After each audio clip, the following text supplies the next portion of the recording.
आज हम करेंगे केमिस्ट्री का एक नया चैप्टर स्टार्ट, जिस चैप्टर का नाम है यहाँ पर carbon and its compound. Carbon and its compound. देखिए, हम इस चैप्टर में कार्बन के बारे में बात करेंगे, उसके कंपाउंड्स के बारे में बात करेंगे। तो कंपाउंड्स के बारे में तो बाद में बात करेंगे, पहले कार्बन के बारे में बात कर लेते हैं। कार्बन क्या चीज है, तो जो भी हमें कार्बन के बारे में पता है हम वो सब कुछ यहाँ पर मेंशन कर देते हैं। तो कार्बन हमें पता है, carbon is a non metal. Carbon एक नॉन मेटल है, इसको हम लोग यहाँ पर सी से डिनोट करते हैं। कार्बन का एटॉमिक नंबर जो होता है 6 होता है। कार्बन का एटॉमिक मास जो होता है वो 12 होता है। उसके अलावा हम देखते हैं कि इसका इलेक्ट्रॉनिक कॉन्फ़िगरेशन जो है वो 2 4 है। वैलेंस इलेक्ट्रॉन 4 है, वैलेंसी यहां पर 4 है। और हम लोग क्या देखते हैं कि इसके आइसोटॉप्स भी होते हैं। कार्बन 12 है, कार्बन 14 है, ये हमारे पास इसके इसके आइसोटॉप्स होते हैं बच्चों। उसके अलावा हम लोग क्या देखते हैं कि कार्बन जो है it is the most abundant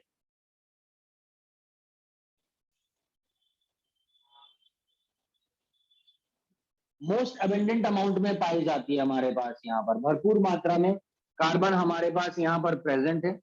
और कार्बन हमेशा फॉर्म कोवलेंट बॉन्ड, कार्बन हमेशा कोवलेंट बॉन्ड बनाता है। It show the property of catenation.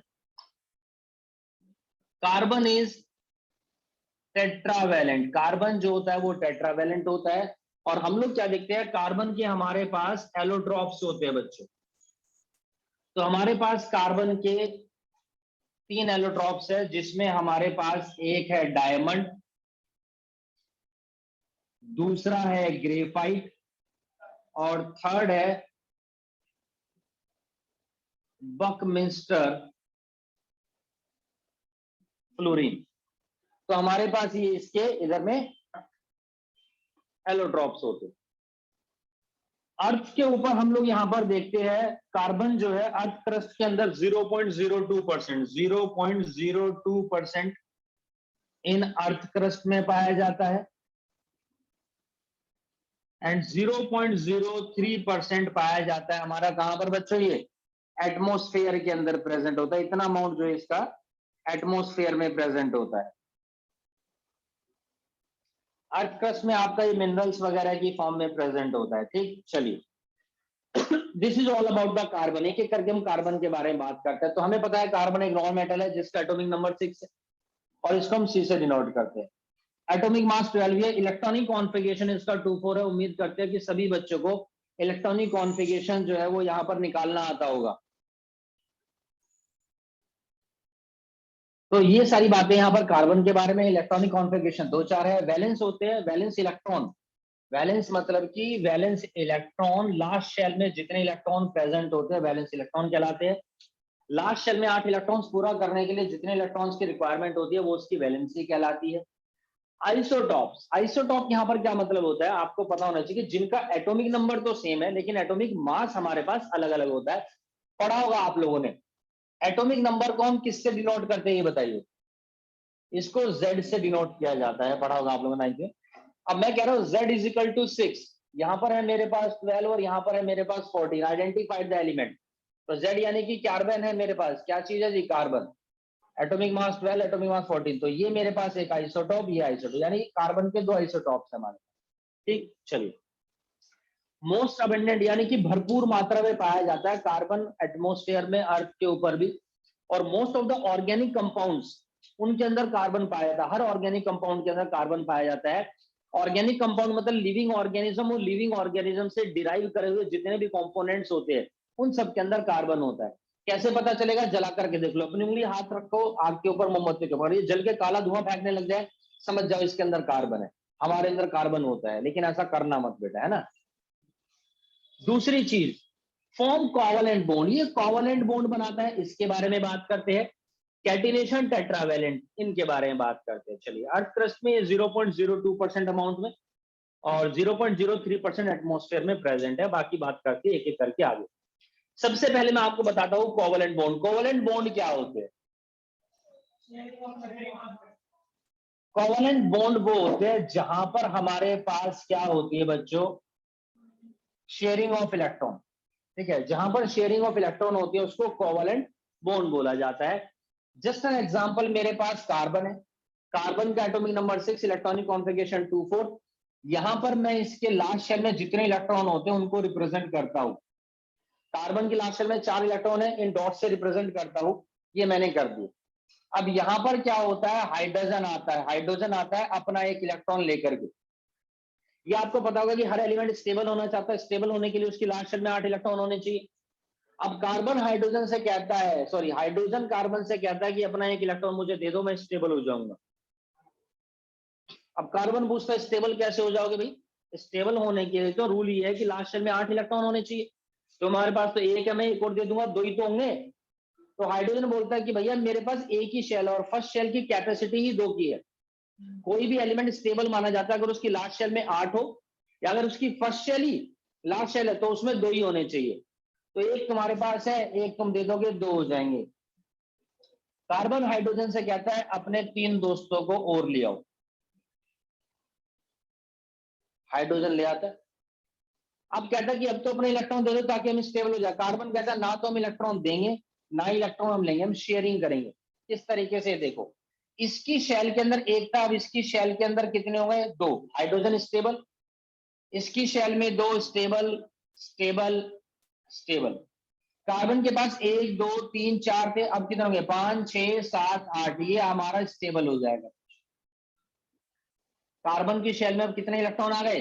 1 2 3 4 5 6 7 8, carbon become stable. तो ये हमारे पास बन जाएगा CH4, यानी कि मीथेन गैस जो होती है, इट इज द मीथेन।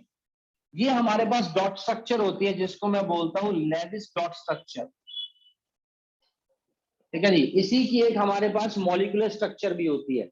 जब भी 2 इलेक्ट्रॉन की शेयर, देखो 2 इलेक्ट्रॉन की शेयर हुई है तो वहां पर हमारे पास सिंगल बॉन्ड आता है। ये देखिए, कार्बन हाइड्रोजन के बीच में अगर सिंगल बॉन्ड दिख रहा है इसका मतलब 2 इलेक्ट्रॉन की शेयर हुई है। So this is the molecular structure of methane. This is the molecular formula of methane. This is the IUPAC name of it, and this is the dot structure of methane. तो जितने भी carbon compound होते हैं वो covalent bond बनाते हैं, यानी sharing of electron होती है, ट्रांसफर ऑफ इलेक्ट्रॉन नहीं होता, जो कि मेटल और नॉन मेटल के बीच में होता है, जिसमें हमने मेटल नॉन मेटल के बीच में पढ़ा था आयनिक बॉन्ड की जब फॉर्मेशन होती है। चलिए, उसके बाद मैंने बोला कैटिनेशन। कैटिनेशन क्या होती है? कैटिनेशन को ही बोला जाता है बच्चों यहाँ पर सेल्फ कॉम्बिनेशन। कैटिनेशन को हम बोलते हैं सेल्फ कॉम्बिनेशन। बेसिकली कार्बन के अंदर कैलिबर होता है क्या? कार्बन कार्बन कार्बन कार्बन आपस में जोड़ने का, यानी carbon carbon carbon carbon carbon carbon carbon आपस में जुड़ते चले जाते हैं। तो कार्बन कार्बन आपस में जुड़ने की प्रोसेस को ही हम लोग यहाँ पर क्या बोलते हैं? यहाँ पर कैटिनेशन बोलते हैं।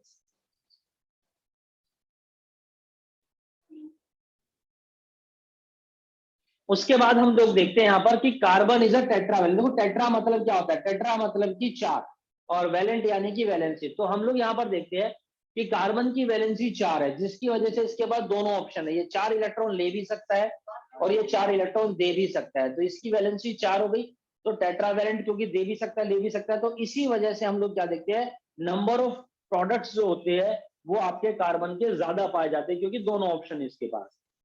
फिर मैंने बोला एलोट्रॉप्स। एलोट्रॉप्स का मतलब क्या होता है कि देखो डायमंड भी प्योर कार्बन से बना है, ग्रेफाइट भी प्योर कार्बन से, और बकमिस्टर फ्लोरीन भी प्योर कार्बन से बना है।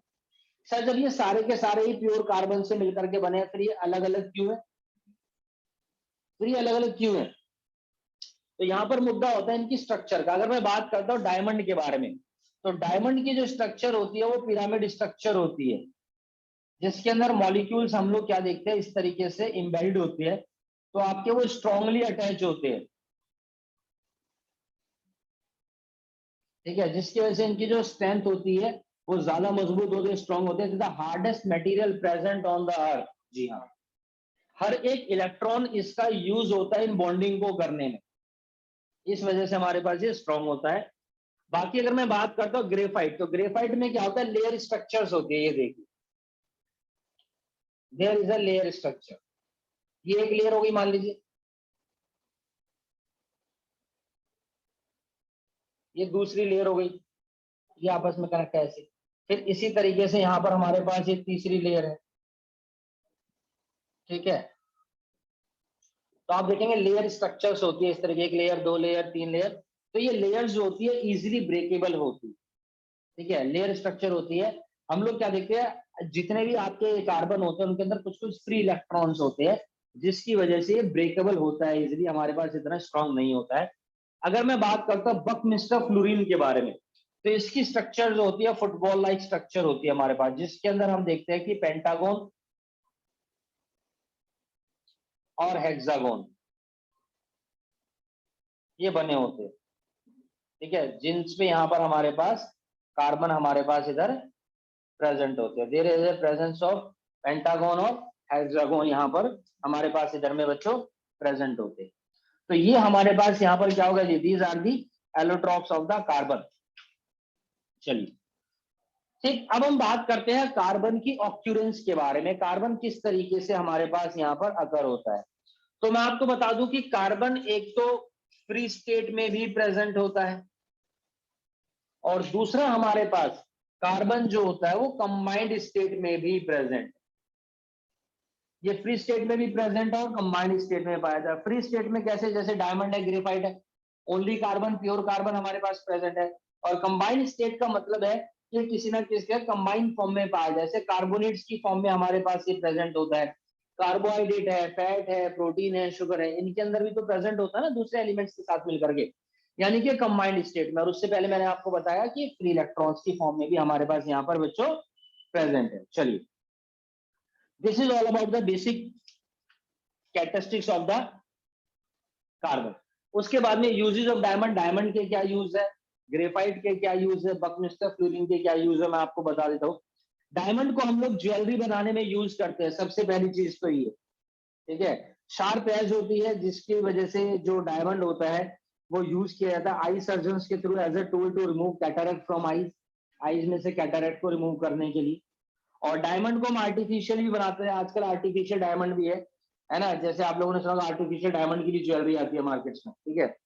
By subjecting pure carbon to very high pressure temperature पर प्योर कार्बन को यूज करके बनाया जाता है, जिनको सिंथेटिक डायमंड्स बोला जाता है। छोटे होते हैं बट आर अदरवाइज इनडिस्टिंग्विशेबल होते हैं फ्रॉम नेचुरल डायमंड्स, ठीक है।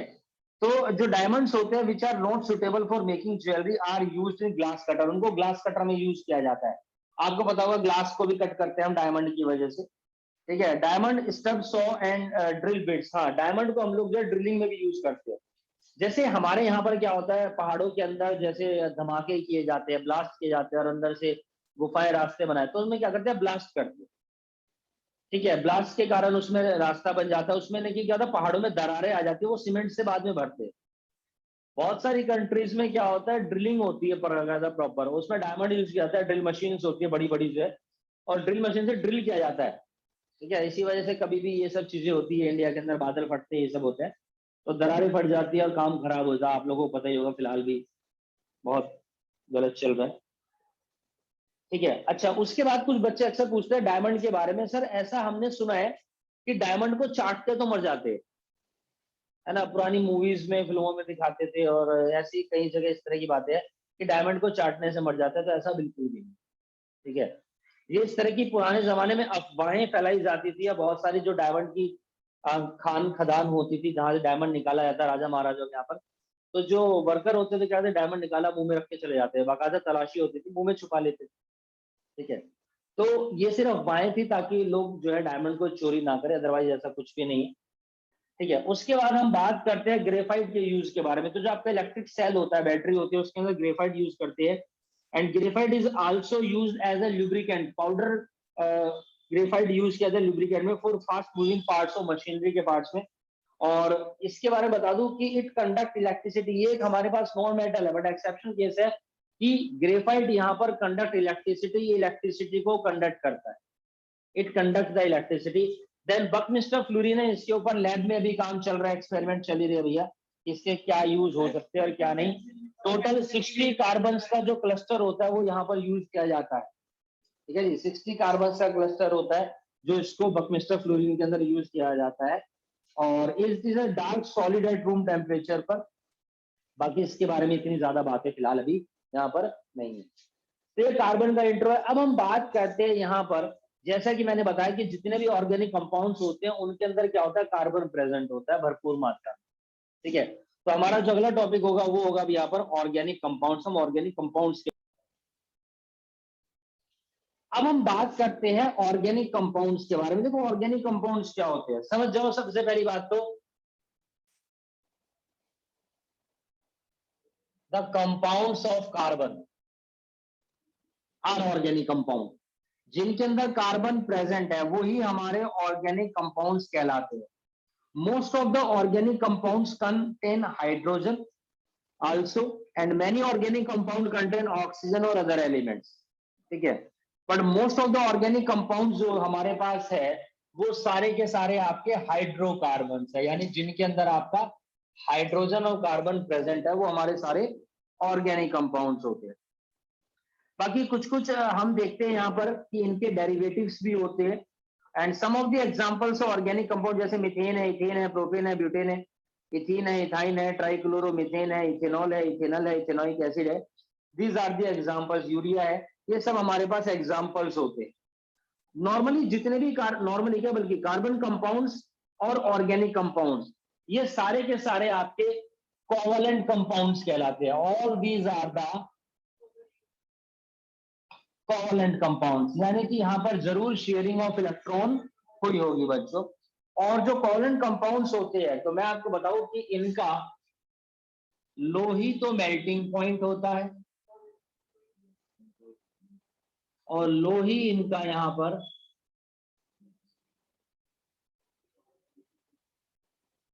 बॉइलिंग पॉइंट होता है। इनका लो मेल्टिंग पॉइंट है और इनका यहाँ पर लो हमारे पास इधर है बच्चों बॉइलिंग पॉइंट। अब ऑर्गेनिक कंपाउंड जितने भी लिविंग थिंग्स है, प्लांट्स एनिमल्स है, सबके अंदर पाया जाता है। मैंने आपको बताया कि the large number of organic compounds जो प्रेजेंट है वो किसके बच्चे यहाँ पर कार्बन के, due to the property of catenation and tetravalency. अब यहाँ पर जैसा कि मैंने बताया आपको, जो रीजन है large number of organic compounds है, इसका क्या रीजन है? एक तो कैटिनेशन हो गई, दो तो टेट्रावैलेंसी हो गई, ठीक है। इन दोनों के बारे में डिटेल में बात करते हैं। जैसा कि मैंने बताया कि कार्बन कार्बन कार्बन आपस में जुड़ते चले जाते हैं क्योंकि सेल्फ कॉम्बिनेशन वाली जो प्रॉपर्टी है, कार्बन की वैलेंसी यहाँ पर 4 होती है, तो 4 ले भी सकता है, दे भी सकता है, तो बस ऑप्शन है शेयरिंग कर ले।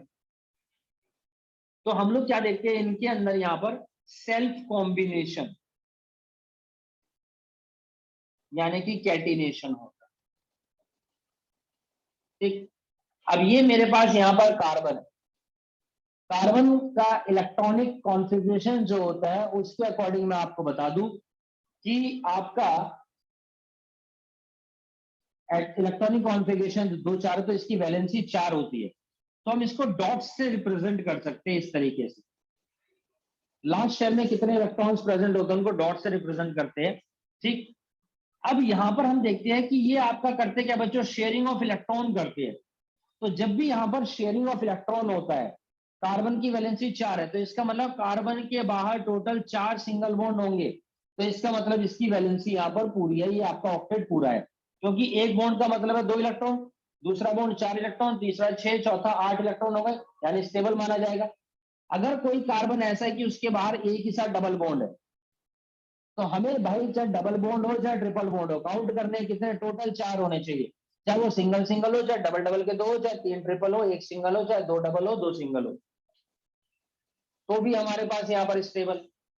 इसकी वैलेंसी यहाँ पर इस तरीके से भी हम रिप्रेजेंट करते हैं, ट्रिपल बॉन्ड के साथ, डबल बॉन्ड के साथ और सिंगल बॉन्ड के साथ। सबसे पहली चीज तो हो गई। तो इस बेसिस पे हम लोग क्या देखते हैं कि ये आपका जब कैटिनेशन होता है तो हमारे पास कुछ डिफरेंट टाइप्स के कॉम्बिनेशन या स्ट्रक्चर्स देखने को मिलती है। सबसे पहले सिंगल बॉन्ड के अकॉर्डिंग ही मैं आपको बताता हूँ।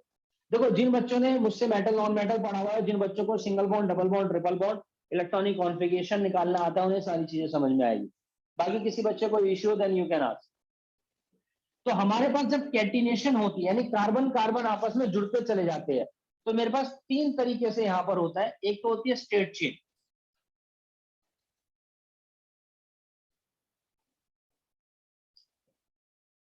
ये हमारे पास इधर में स्ट्रेट चेन होती है बच्चों कार्बन, ठीक। दूसरी होती है मेरे पास ब्रांच चेन। ब्रांच चेन किस तरह होते हैं, 1 2 3 4 मान लीजिए, और यहां पर मेरे पास कार्बन की ब्रांच आ गई, ठीक है जी। ये वाली हमारे पास इधर में ब्रांच चेन कहलाती है। This is the branch chain, ये ब्रांच चेन हो गई। दूसरी तरफ हमारे पास एक और आती है जिसको बोलते हैं क्लोज्ड चेन।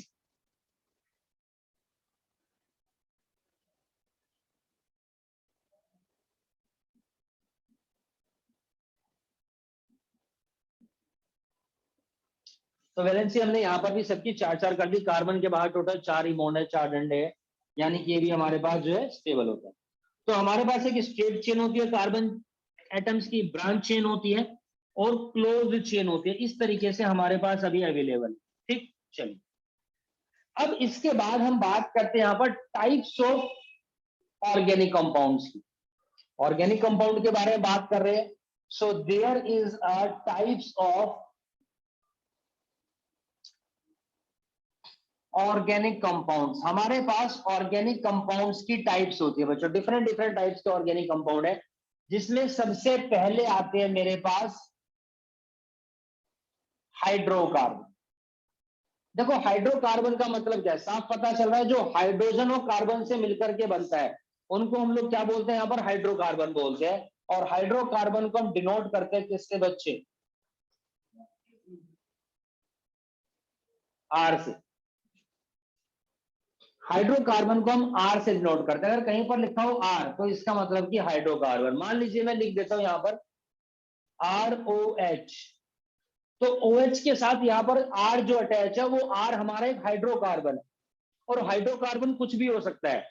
कुछ भी मतलब सर जी, भाई CH4 है, मीथेन है, ये भी तो हाइड्रोकार्बन है, क्योंकि हाइड्रोजन कार्बन से मिलकर के बनता है। ये मीथेन है, इथेन है, प्रोपेन है, ब्यूटेन है, पेंटेन है, कुछ भी हो सकता है।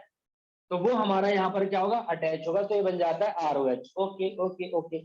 तो हाइड्रोकार्बन हमारे पास जो है सबसे पहली चीज क्या होती है जी, हमारा ऑर्गेनिक कंपाउंड होता है, जिसको हम R से डिनोट करते हैं। दूसरे नंबर पर हमारे पास है यहाँ पर हेलो एल्केन। दूसरे नंबर पर हमारे पास जो यहाँ पर ऑर्गेनिक कंपाउंड है वो हेलो एल्केन है, जिनको हम X से डिनोट करते हैं। किससे डिनोट करते हैं जी, X से। और हमारे पास जो हेलो एल्केन्स होते हैं इन्हीं को बोलते हैं halogenated hydrocarbons also. These are the halogenated hydrocarbons, ठीक है। अब हाइड्रोकार्बन को R से डिनोट करते हैं, जिसमें मैंने बताया आपके कार्बन हाइड्रोजन से बने हुए कंपाउंड्स आते हैं, जैसे कि मीथेन हो गया। हेलो एल्केन्स के अंदर आते हैं मेरे पास क्लोरीन है, ब्रोमीन है, आयोडीन है। ये हमारे तीनों क्या है, हेलो एल्केन्स होते हैं। चलिए उसके बाद में फिर आए हमारे पास एल्कोहल। एल्कोहल क्या है, ये भी आपके ऑर्गेनिक कंपाउंड्स होते हैं। फिर आता है आपका एल्डिहाइड। एल्कोहल को हम OH से डिनोट करते हैं, ठीक है जी। जो एल्डिहाइड होता है वो हमारा CHO होता है, एल्डिहाइड हो गया। फिर एल्डिहाइड के बाद हमारे पास आता है जी यहाँ पर कीटोन्स।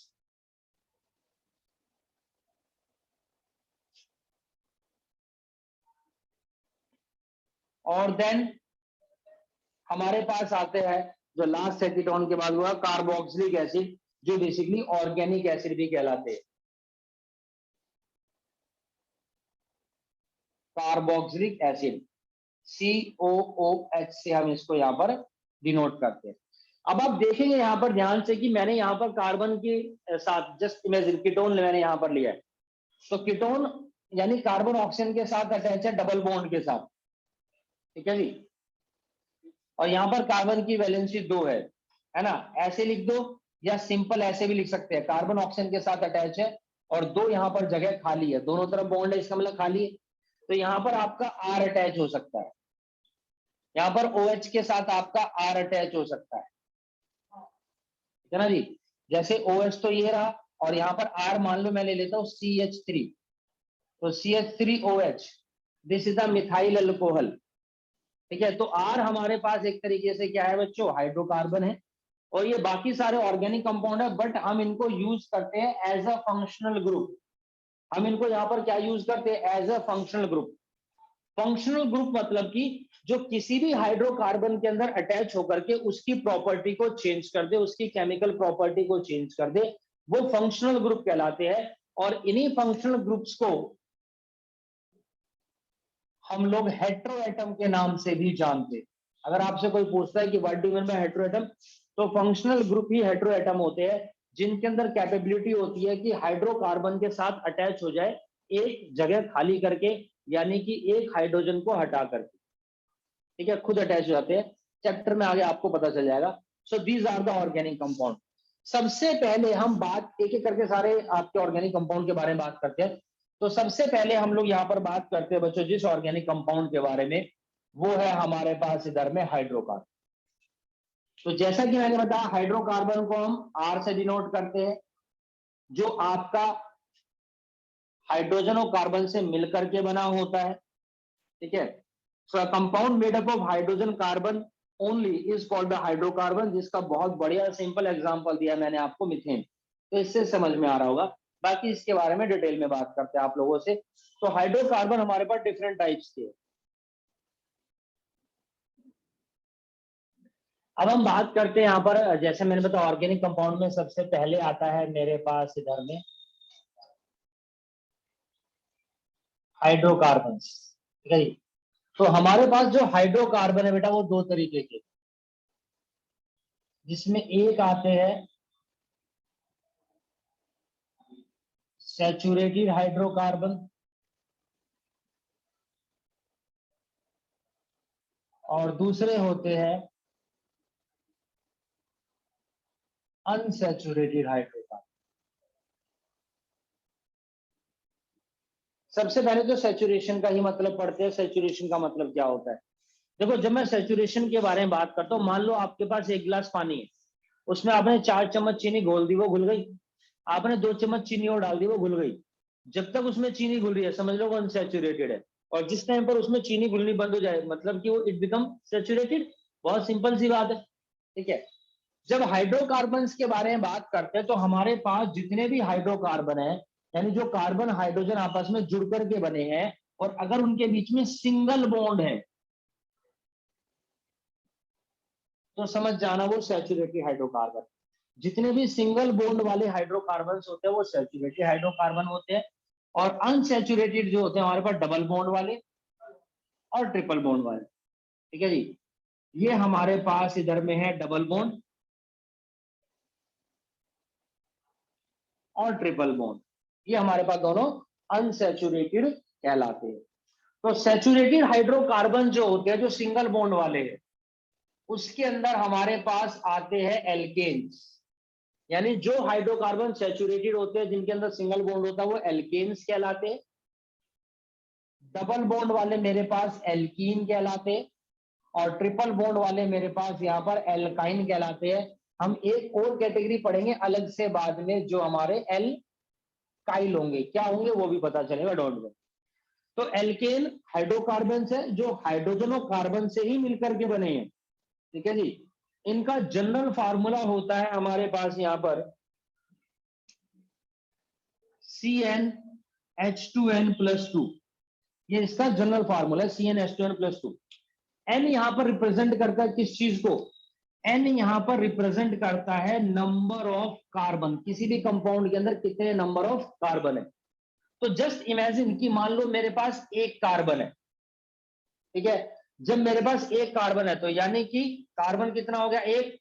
हाइड्रोजन कितने हो गए? 2n, मतलब कि 2 × 1 प्लस में 2। फार्मूला क्या बना? C1H2 बन जाए 2 + 2 यानी कि 4, C1H4। 1 कभी लिखते नहीं है तो इट बिकम द CH4। ये हमारे पास CH4 बन गया दोस्तों। चलिए अब मैं आपको बता दूं कि हमारे पास एक काउंटिंग है मिथ, इथ, प्रोप, ब्यूट, पेंट। मिथ माने 1, इथ माने 2, प्रोप माने 3, ब्यूट माने 4, पेंट माने 5। ये क्या चीज बताती है? ये बताती है नंबर ऑफ कार्बन, कि किसी भी कंपाउंड के अंदर आपके पास कितने नंबर ऑफ कार्बन यहां पर प्रेजेंट है, उस चीज को रिप्रेजेंट करती है। किसी भी कंपाउंड में कितने नंबर ऑफ कार्बन है। तो यहां पर हम लोग देखते हैं कि अब देखिए इसके अंदर CH4 जो पहला मेरा हाइड्रोकार्बन बना है, कौन से वाला, एल्केन वाला, जो सैचुरेटेड हाइड्रोकार्बन है। कितने कार्बन है, एक कार्बन, ठीक है जी। तो यानी कि मिथ, जब भी सिंगल बॉन्ड होता है तो हम देखते हैं कि उसमें से हमेशा जो आवाज आती है बच्चों, वो आती है एन की,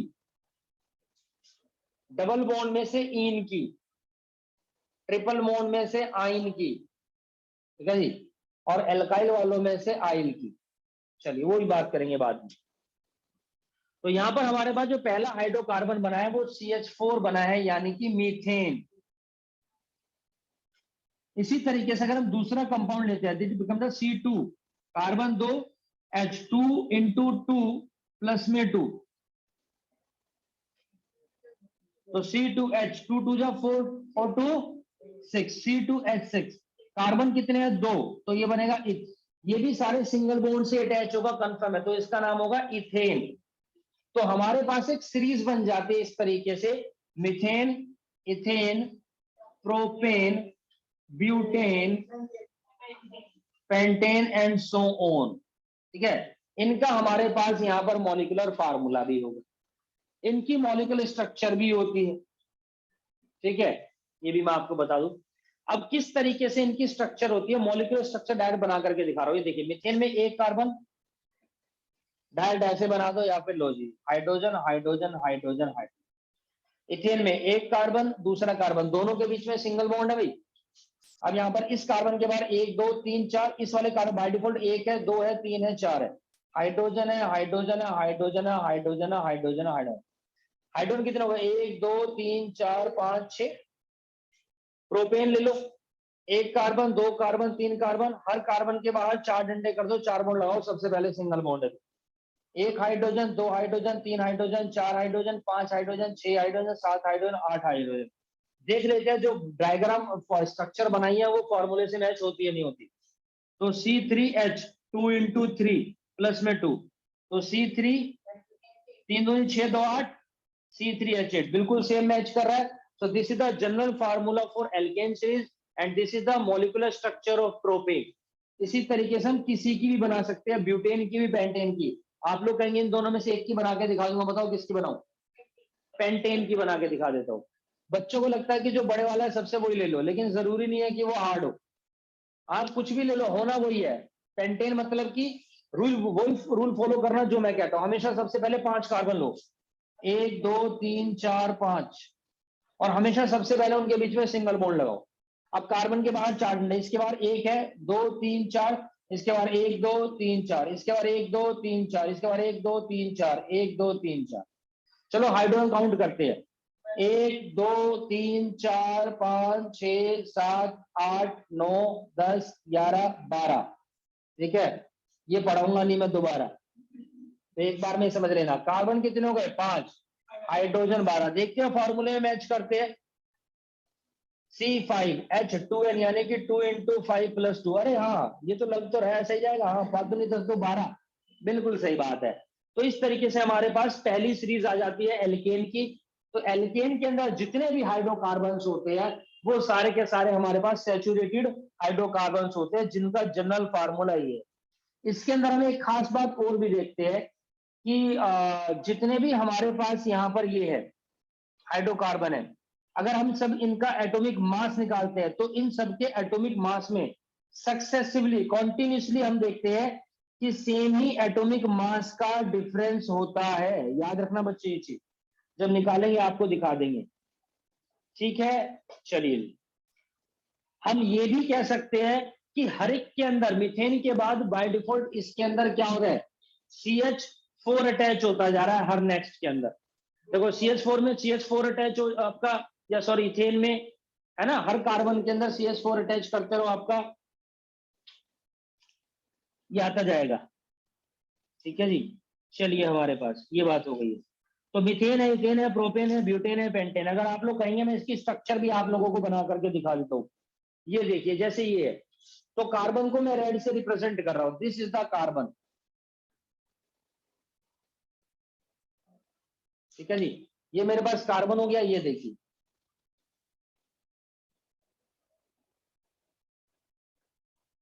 ये एक हाइड्रोजन, ये दूसरा हाइड्रोजन, ये तीसरा हाइड्रोजन, ये चौथा हाइड्रोजन। आप लोगों ने देखो ना केमिस्ट्री लैब वगैरह में इस तरह के मॉलिक्यूल्स की स्ट्रक्चर्स होती है, बॉल लाइक स्ट्रक्चर्स होती है जो जुड़े हुए अटैच होते हैं। मान लो अगर मुझे बनाना है किसका, इथेन का, ये देखो जी, ये कार्बन कार्बन कार्बन, ये कार्बन कार्बन कार्बन आपस में जुड़े हुए, ठीक है जी। देन इसके बाद में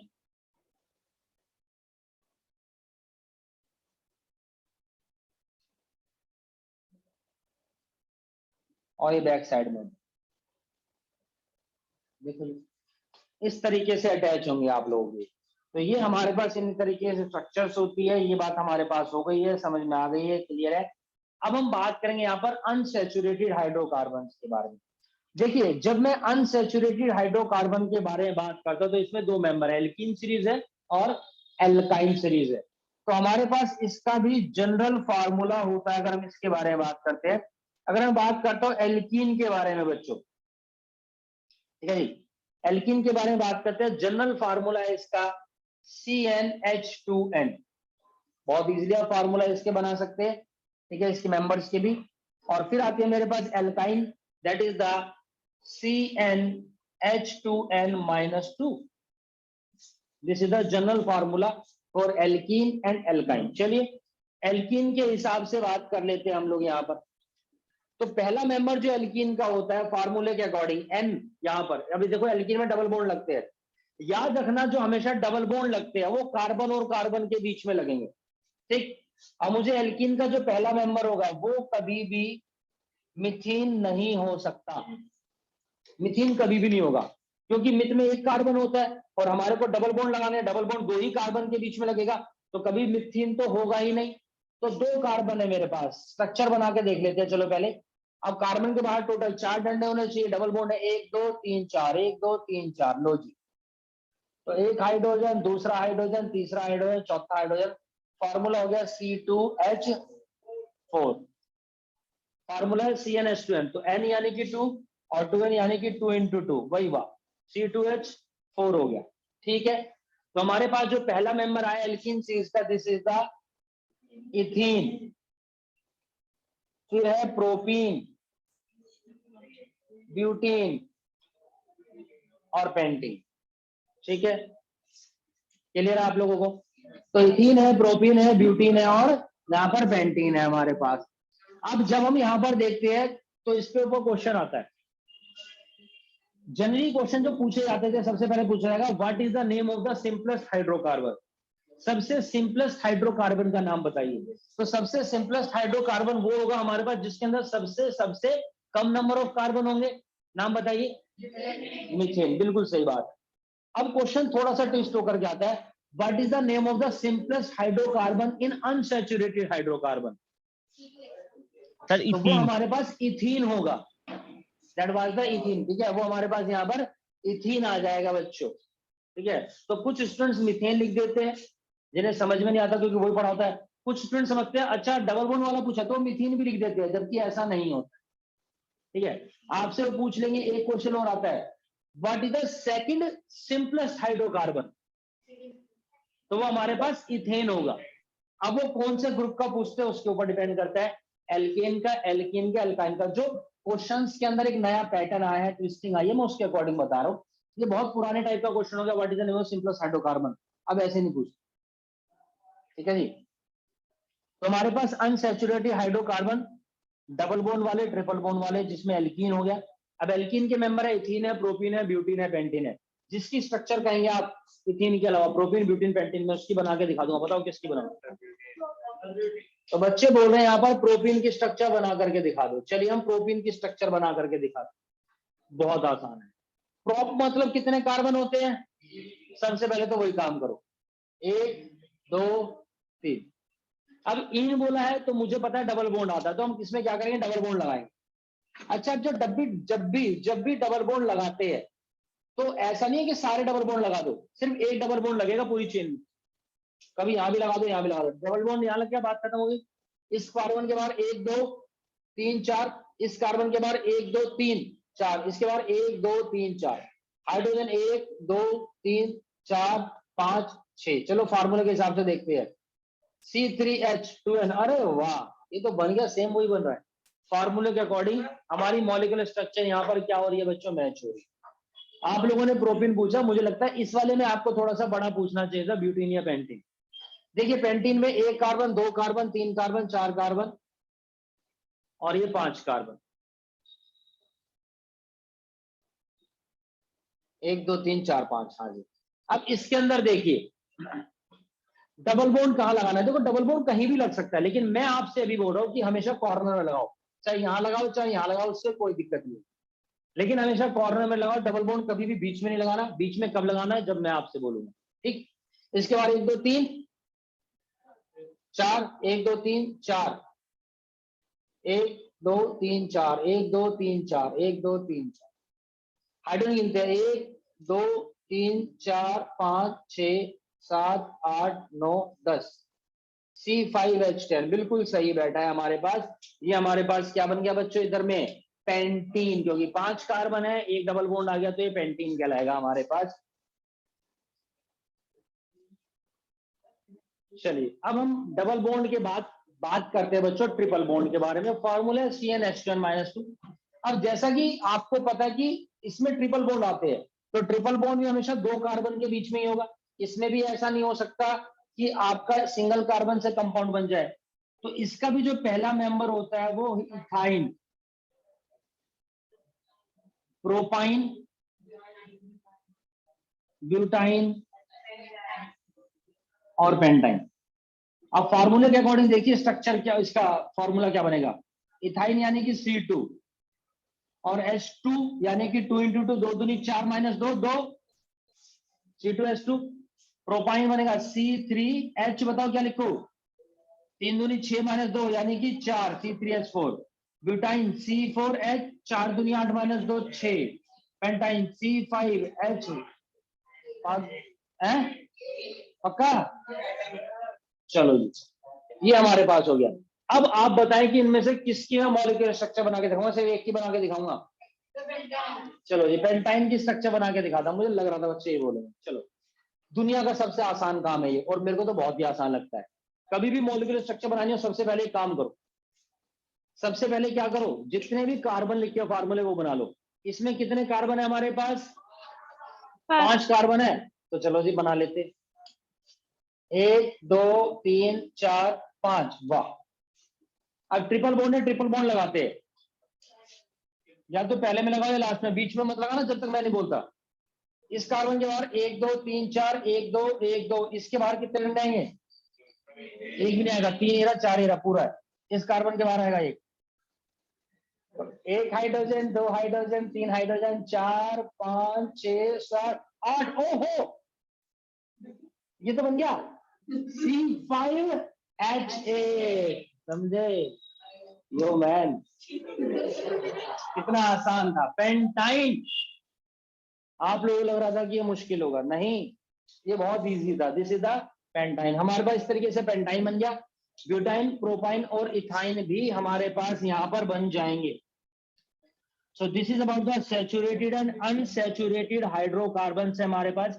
एल्केन है, एल्कीन है और एल्काइन हो गया बच्चों।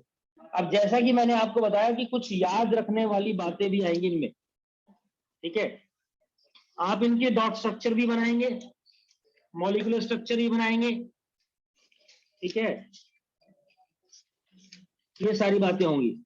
अच्छा, कुछ टर्म्स मैं आपको बता रहा हूं जो पॉइंट्स टू रिमेंबर है बेसिकली। जैसे कि अब मान लीजिए इथेन है, जस्ट इमेजिन, तो मुझे पता है इसके अंदर सिंगल बॉन्ड आता है 2 कार्बन के बीच में, तो हम लोग इस तरीके से लिख रहे हैं इथेन को, C2H6 है, लेकिन हम इसको तोड़ के भी लिख सकते हैं। आप देखो ध्यान से कि C2H6 अगर इसकी स्ट्रक्चर ये है, तो ध्यान से देखो ये क्या है, दिस इज द CH3 और ये क्या है CH3। तो CH3 आपस में कनेक्ट है। सहूलियत के लिए काम करते हैं, यहां पर कार्बन कार्बन ऐसे, तो यहां पर लिख देते हैं H3 और यहां पर लिख देते हैं H3, इस तरीके, ताकि ये बॉन्ड यहां पर क्या रिप्रेजेंट कर रहा है, ये कार्बन कार्बन के बीच में। इस तरीके से भी रिप्रेजेंटेशन हो सकती है। अगर किसी क्वेश्चन में ऐसी रिप्रेजेंटेशन आए, घबराना मत, यही मतलब है। सर ये उस टाइप का है ना जो आपने गंगाधर रेसिटेशन ये चैप्टर में बताया था। शक्तिमान ही गंगाधर है, कोई डिफरेंस नहीं है दोनों में यहाँ पर। ठीक है जी, इसको ऐसे लिख दो, ऐसे लिख दो, ऐसे लिख दो, जो मर्जी लिख दो, कोई भी इश्यू नहीं है किसी भी तरीके का।